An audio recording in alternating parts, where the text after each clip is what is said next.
because I remember where I was. I just said in the song, yo, my pain was just yesterday. I don't have to recollect. I love to hear a good line. It don't matter who it's from. Nationally, people know that there's something about Richmond. It's a small, special pocket where hip hop is special. There's something special about this place. It has the James River running through the center of it.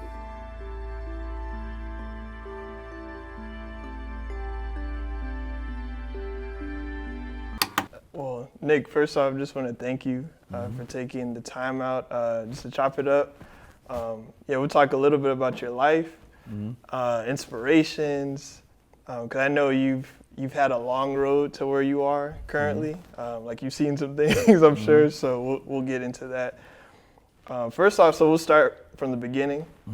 So just with you, so you're born in Portland, Oregon, and then your dad was in the military, so y'all kind of bounced all over. So how did your experiences in those predominantly white communities shape and influence, like, who you were as a kid and even now? So I would say my time in Portland after being born was short. We ended up moving to Germany, and I was on a military base.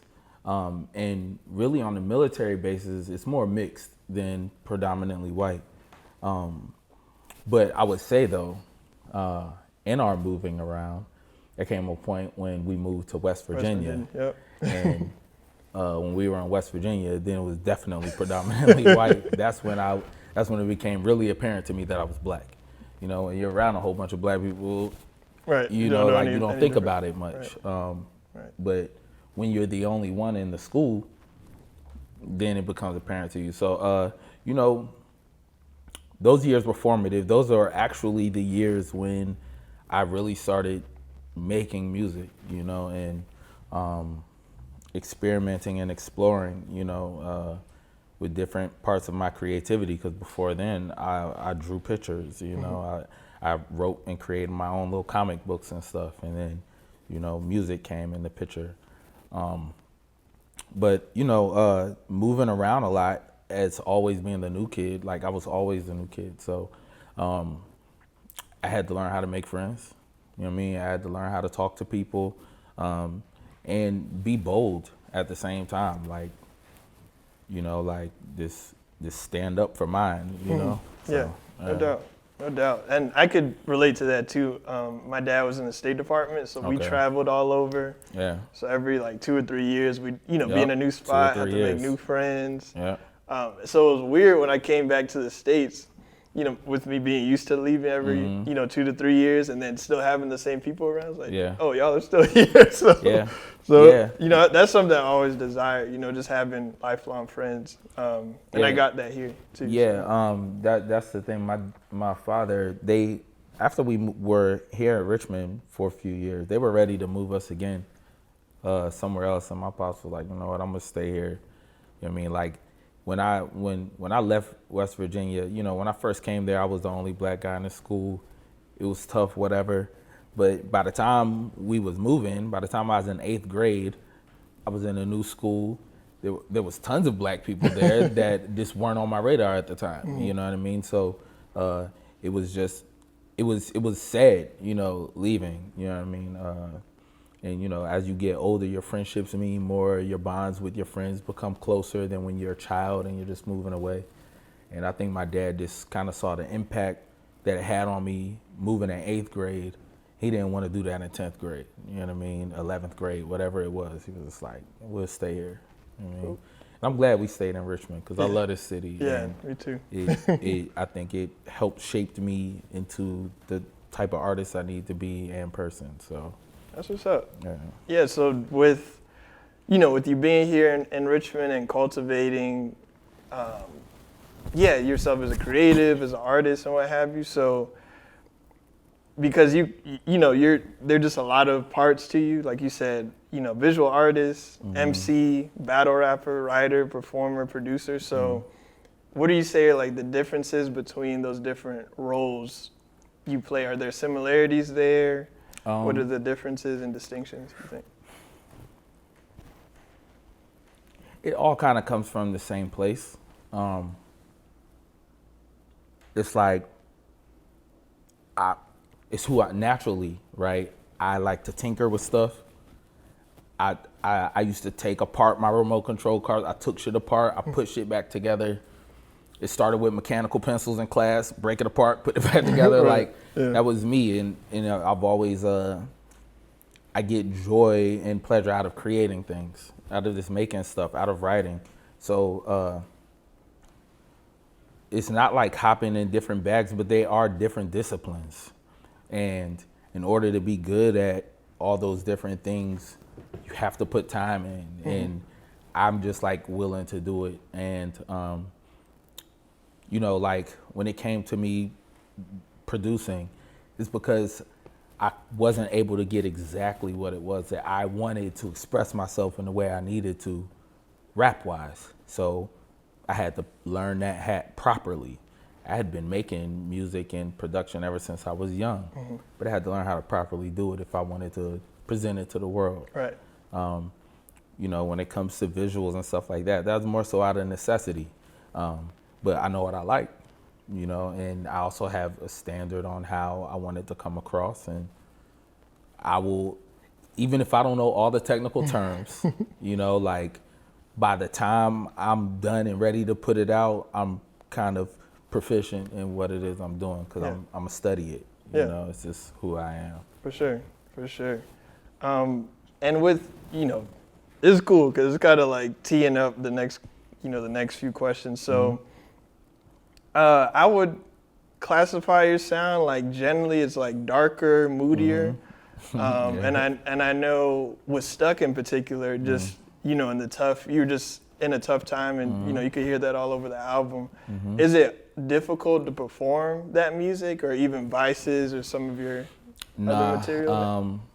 No, because like those projects really are like my babies. Like they really do mean a lot to me, man. I put a lot into those, and you know, I saw them through from a spark of inspiration, you know, and you know, carry it through. And so like the songs are darker, they're moodier. I'm a Scorpio, you know what I'm saying? It just is what I'm in.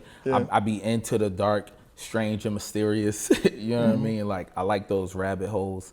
I don't spook easily, so I like going there. And you know, I just feel like, you know, pain is kind of just like a universal topic. Everybody goes through it in some aspect, some sort of way. But a lot of the times with pain, you know, the pain is different, but how we cope with it, you know.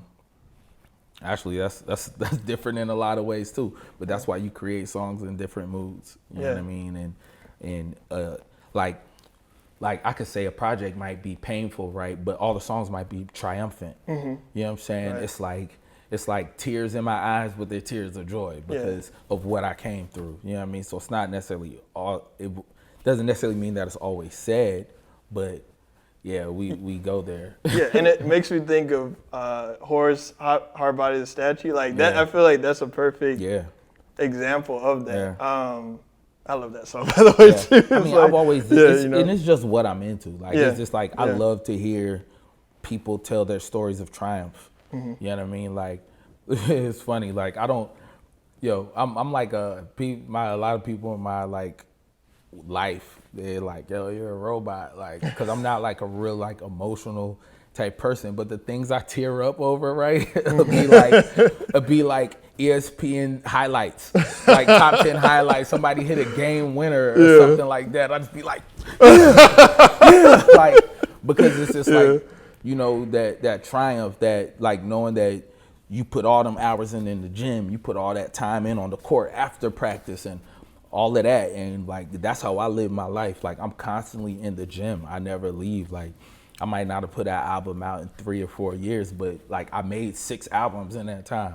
I'm in the gym all the time. Right. So when I see those wins as a result of hard work, that's the shit that, you know what I'm saying, give it to me. So I like to try and create that moment in my music. Yeah, no doubt. And I love seeing you at shows, like even if you're not performing. Yeah. And you're just in the crowd, like you hear a good bar, you're like dapping up and like going around. Like, I don't know, it just. I love that shit, man. Yeah, and I just love like, yeah, you could just feel, see the passion, like passion for the art, regardless of who's on stage. You know what I mean? Like I love this craft, man. Like, people are trying like, downplay people who like, or clown people who like really love the culture. You know what I mean? Like they try to make it corny. I'm about the bread, man, or whatever. But me, I really love the culture of it, man. Like I love to hear a good line. It don't matter who it's from, whether you mainstream or a local nigga or a local guy at the corner store. You know what I'm saying? Like, I like to hear a good bar. I'm a fan of good writing, so yeah, I give it up for people, man. Like I'm not too good to give people their props. That's what's up. And you don't see that, just especially with someone of like, just the skin in the game you have. You know what I mean? I'm comfortable with who I'm not uncomfortable. You know what I mean? Like, and I know that what I do is very specific and niche. I'm not for everybody. I'm not everybody's plate or cup of tea, but I know that what I do is very niche, and so I'm not insecure about someone knocking me out of my own lane. This is my lane. This is what I do. So I can give it up to somebody else for what they do, because I'm not worried about nobody knocking me off of mine, because this is literally unique. It's me. You know what I mean? So Nick, yes, this is my personal favorite part of the interview. So I'll give you this, and then just tap and kind of explain what each thing means. Okay. Like and talk about like what you're seeing, and then just like what comes to mind, and just give like a brief explanation of each thing. All right, so this is an awesome picture of Nick Fury, and Nick Fury is the comic book character that I based my whole name on, and I was very strategic in picking this character. I came up in that golden era of kung fu movies every weekend, comic books, and hip hop. You know what I mean? Like that was my trifecta in basketball, NBA. You know what I'm saying? Like that was the quadfecta, the quadfecta, whatever. But so how you had Method Man taking on Johnny Blaze. You had Ghostface with Tony Stark. And I looked at the character Nick Fury, and what I liked about him was not that he had any special powers or fly shooting any beams out of his eyes, but the guy was really smart. You know what I mean? He was well versed in hand-to-hand combat, and he also had an anti-aging serum. Right, and Young forever. Right, and what I wanted to point out there, just with the whole Late Bloomers Club, and did you want to talk about that a little more? Because I feel like that ties perfectly. Yeah, so like, there's a anti-aging serum with this guy, and he's a grown man, but like he's not aging, and like I'm strong. I'm just as strong, faster. You know what I mean? Run further for longer. You know what I mean? Like I'm not aging. I'm reverse aging. You know what I mean? So that's what was really dope about his character, and the whole late bloomer thing. What's crazy is like, and I think about this moment all the time. Sorry. You're good. I think about this moment all the time, yo. There was this moment when I was in high school, and I was looking in my bedroom mirror, and it's like I saw way down my timeline, and I knew in that moment in high school, looking in the mirror, that I was gonna have a journey to get to where I needed to get to. I knew back then, and it's like this feeling came over me, and it was just like I didn't want it. You know what I mean? Like in high school, when I had that moment, like I was like, yo, I don't want that journey I just saw. You know what I mean? But I think it was exactly what I needed, to become who I am. and to do the things that I've done and what I'm about to do. You know what I'm saying? It was what was needed. So. Man, Bone Thugs and Harmony. These guys were just like some very, very, very, very pivotal artists in my coming up. Especially that E 1999 Eternal Classic. album. Classic. My God, yo. Like, yo, Classic. I know their first 3 albums word for word, Which is impressive. which is 'cause- crazy. Like, is you wild. gotta understand. Yeah. I was a kid with this stuff. There wasn't no genius. There wasn't people transcribing lyrics. I had to sit there and listen over and over and over and put it together in my head. Each niggas be running and ducking the bullet to try to escape, but they're gonna get sprayed. Gotta get away when the poke was chasing. The triple time flows. Bang, bang, put them in the coffin. Like, I know the whole thing, but it's like, and it's crazy that I learned that whole album probably like 7th grade, whatever. Wow. And I still know that like word for word. And there was a few albums that were like that. Busta Rhymes' first album, The Coming, was very very pivotal for me. Biggie's first albums, Tupac, like Nas, there were certain albums at that time that just like really stayed with me. You know what I mean? Yeah.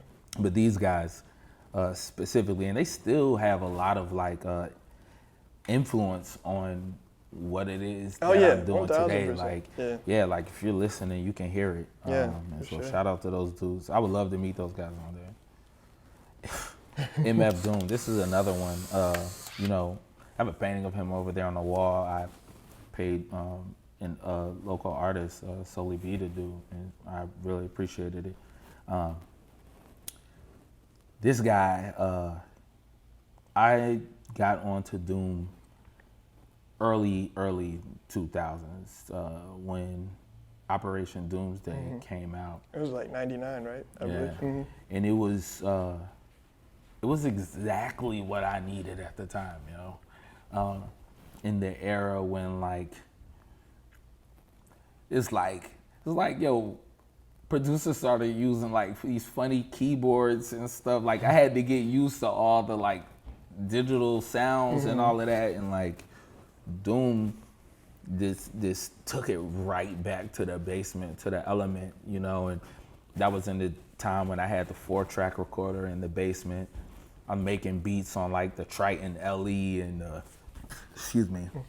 My homie had the MPC, and I had also a cheap little Casio, you know. And you know, like this is pivotal. This is like one of my top 5, just off of style points, being in his own lane, being an enigma, and you know, this like really putting it all out there. And this is another guy whose character is created off of comic book lore. You know what I mean? And, Yep. you know, that comic, that was like a real big ingredient, you know, and everything. It still is. No doubt. This is a dope picture. This is me and Drake in the studio. And this, I think this is my first trip up there. To Canada? Yeah. Okay, This was cool. my first trip up Yeah. there. And what did we do that day? We did quite a few songs in that first trip, like 4 or 5 joints. Some that ended up on Room for Improvement, and then some that just leaked and hit the internet. Well, this is dope. I'm tripping off of the big Yeah, jeans. super baggy. Like, I'm loving the flight jacket. Like, that's so Richmond. And then Drake with the hood with the fur. That's so Canada. But we both got the Air Force one. Like, it's a dope picture. It's Moment a dope in picture. time. So I met Drake off of MySpace. You know, I think I had just put out a tape, Cut the Check, or was putting out songs from that, about to put it out. And he hit me and was just like, yo, man, we like loving what you're doing. You know, he sent me this song called Money, got on the remix of it. That was the first song we did together. And we became pretty damn cool. Like, you know, we talked a lot. We talked damn near every day for a while. he flew me up there a few times. We worked in the studio. Did the Replacement Girl video with Trey dope. Songz, which was dope. Me and Radio B went up there. He's come down here to Richmond. He's Really? he's been at our apartment when me and Radio was living together. He came and stayed at the apartment. And so we've been to Virginia Beach with him. We've taken him down to Virginia Beach and all of that. So he was like, it was like before Drake blew up, he was out here. Just around, He was out here, you know, like he is rocking with the crew. You know, he got a song where he shouts out the Burglars and East Scummy and all of that, you know. So, there was a lot of history there, man. And you know, shout out to him for all of his success, man. And you know, hopefully one day we can have a reconciliation or a reconnection. You know what I mean? Yeah, it'd be dope. That'd be dope. Even if it doesn't lead to music, just on a personal note. You know what I'm saying? Yeah, no doubt. This is dope. This is like bittersweet, right? So this is a flyer of Something in the Water for the 2020 show, and this was gonna be my biggest stage. Like I was like, and you gotta think, like I was coming off of Stuck, which was like buzzing crazy around the time. Like I'll say this, I had some strong songs that I knew was gonna rock there. You know what I mean? But you know, COVID came and did its thing. Yeah, you know, COVID. Corona came and did its thing. And then, you know, they had me on the bill for the following year. They was gonna do it the following year. But Rona shut it down again, and now it's just like a no-go. But it's dope, man. And the way I got connected through a really dope close partner of mine who's a super dope underground rapper. I'm not even sure if he wants his name out there, so I'm not gonna throw it out there. But it's like from a person you would never even expect, you know what I mean, who helped line that up. So that's what's up. So what was your initial like reaction when you got the call and figured out you were on the know? Oh hell yeah! like you know, there's it was gonna be good. You know, there's gonna it was just gonna be a really dope opportunity. They're gonna compensate us for our time, give us a merch table, you know, whole stage. We had the whole stage set we was putting together. Like we're gonna make the most of it, and a lot of people came around and offered services and help, and there was a lot of people that was down for the cause. So like, yo, let's give Richmond a stamp on this event. You know what I mean? Like it was gonna be like what we was gonna do. Like, you know how we be at our shows here and we moshing and you know it's wild energy, like people walking out with blood stains on their shirts. Yeah, we was gonna do that there. We was gonna do that there. It was gonna be a 250-pound white dude missiling off the stage, yo. You know, like we was gonna get real rowdy out there. So maybe it's for the good we didn't make it out there.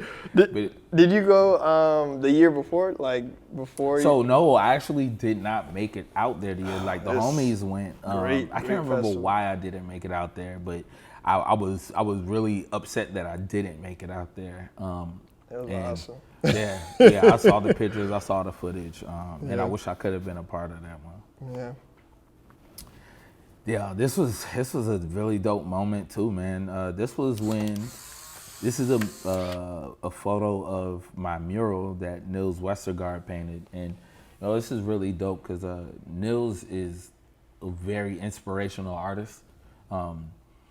Just like, for one, the reason why he does his art, it's all pure. You know what I mean?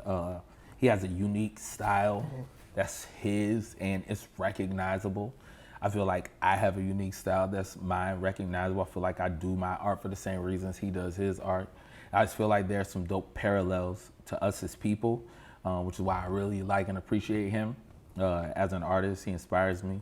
And so when he told me he wanted to paint the mural of me, I was for one, really surprised, because one, there was no other mural up here out of no rappers at the time.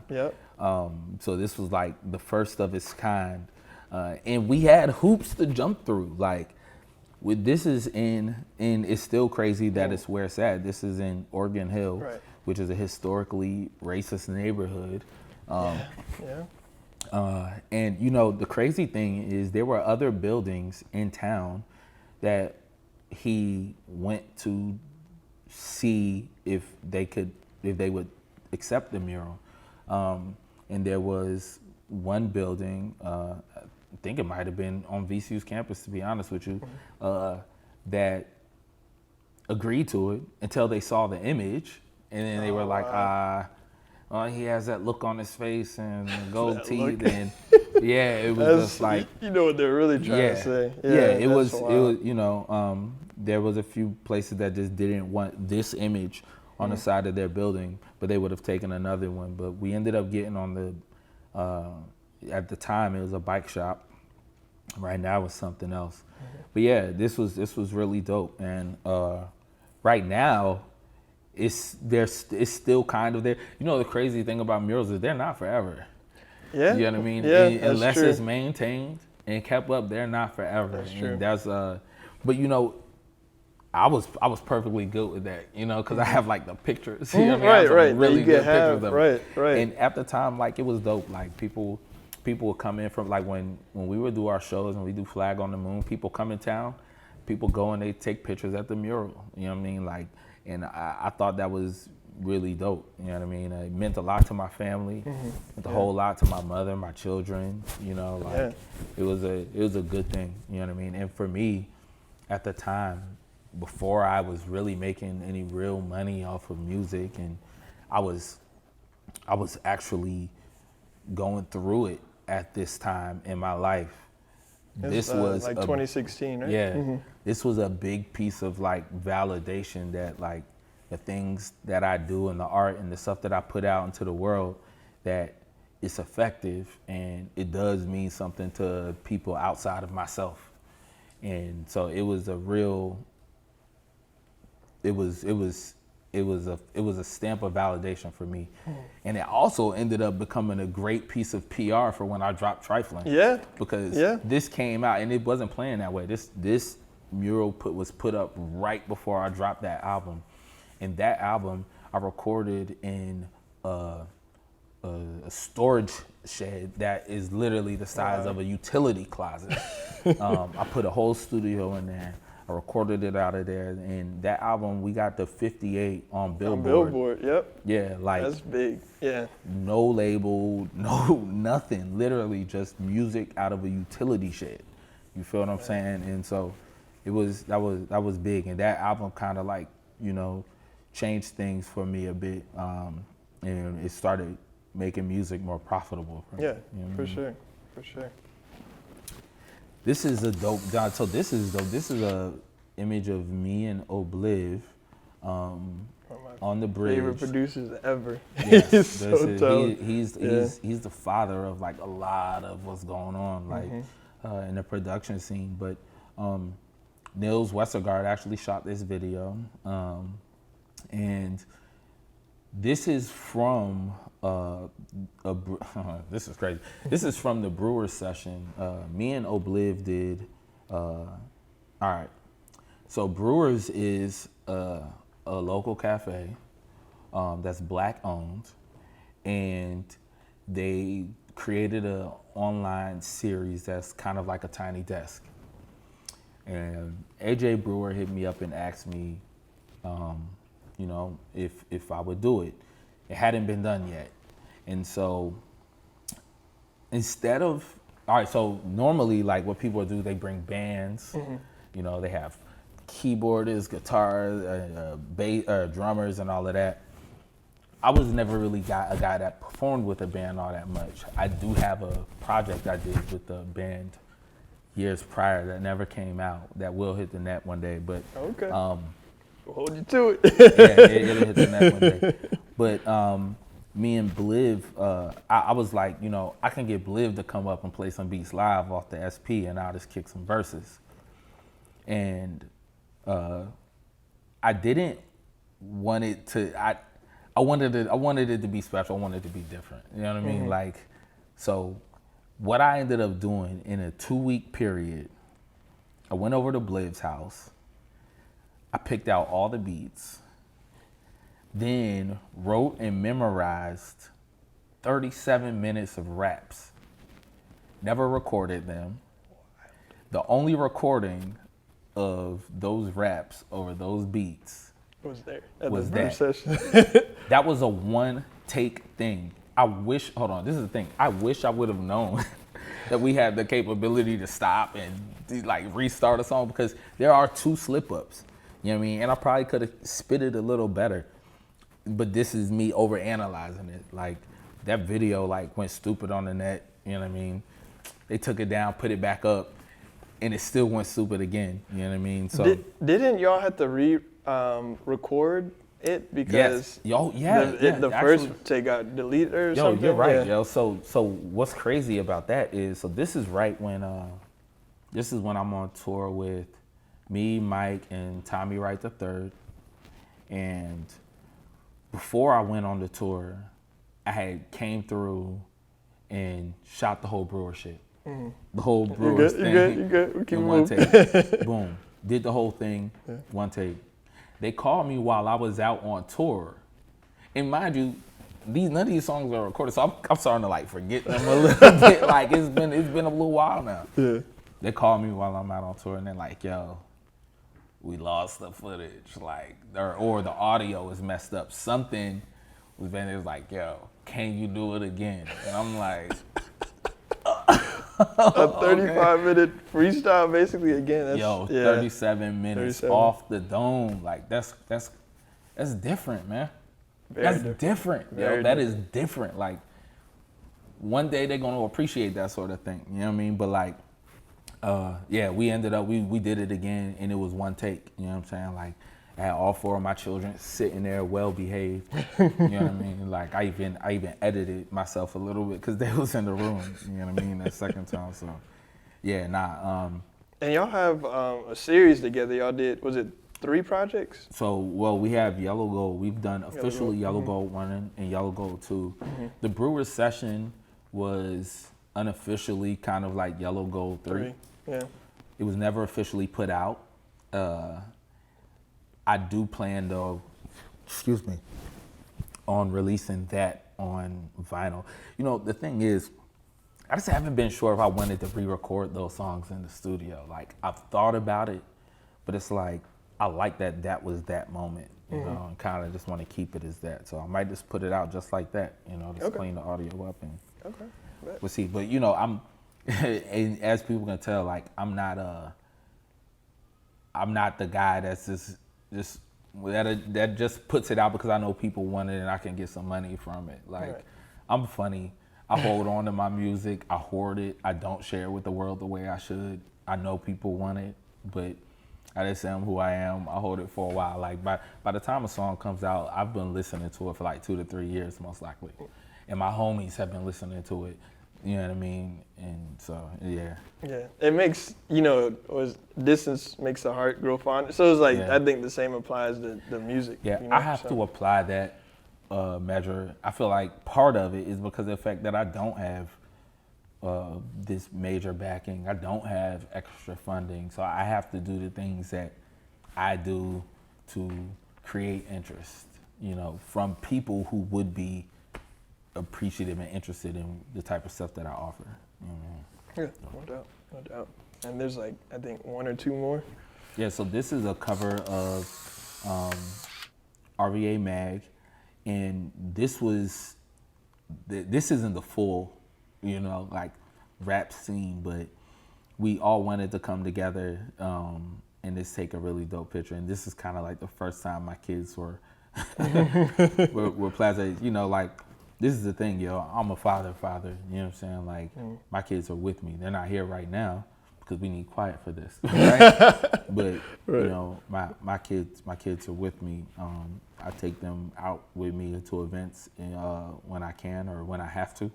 You know what I'm saying? If I can leave them at the crib, we're going to leave them somewhere, yo. That's less money I got to spend. That's less talking to people. Yo, stop, put it down. Go, you know what I mean?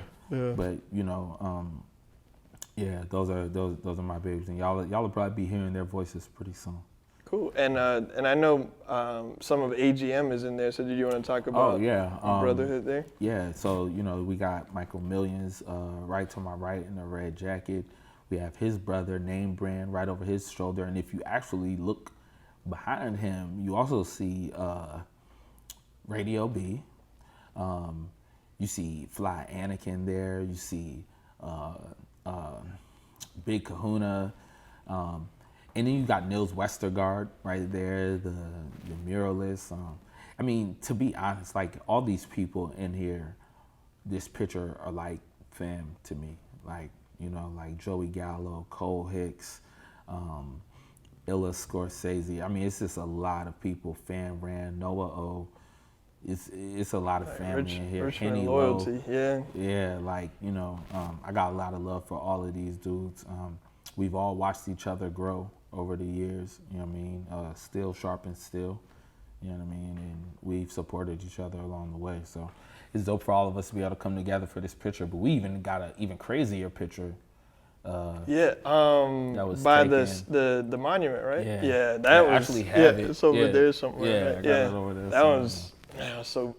Because both times I have missed it. I think it was like a text that went out. Yeah. And we both work 9 to 5, so I think I was at my 9 to 5 during that day or something. But yeah, that was a crazy that was one. a moment. It's a good picture. Yeah, I have 2 prints of it because I think 2 people shot it. And this picture is awesome, man. This is Charles Bukowski, and anybody who really knows me knows I'm like an avid reader and have been since I was a child. Yeah, it's crazy. Nice I was just there. at my parents' house not too long ago in the attic, grabbed some of my comic books and also like found these old Hardy Boys books. Like I read a lot coming up, still do. And Charles Bukowski was a guy that when I came across his writing, it just like opened my eyes even more, like on the tone you can write in, the things you can write about, the way you can come across in your writing, and you can be as unconventional as you want, and as raw and blunt and to the point as you want, or as eloquent as you want. It's like this guy, this showed so much flexibility and plasticity with like his approaches, just really inspirational. I have a lot of his stuff over there on the shelf as well. Yeah. And I pull like if y'all listen, like I'm pulling a lot from these guys that I read, like wording, like the perspective, sometimes feel like cadences of a sentence in a bar, like there's a lot of things that I pull and I feel like in order to be a good writer, you got to be a good reader. You know what I mean? Yep. Like you got to read in order to know how to write. Right. So exactly, it goes hand in hand. And, it's just fun for me. Yeah, and with his story too, just because he popped late off bloomer. like in his late bloomer too. He's a late bloomer, yeah, and that's what I loved about his writing. It's like. Like some of his books, Notes of a Dirty Old Man, like some of his collections. So it's like when he really got popping, like people probably would have said it was over for him.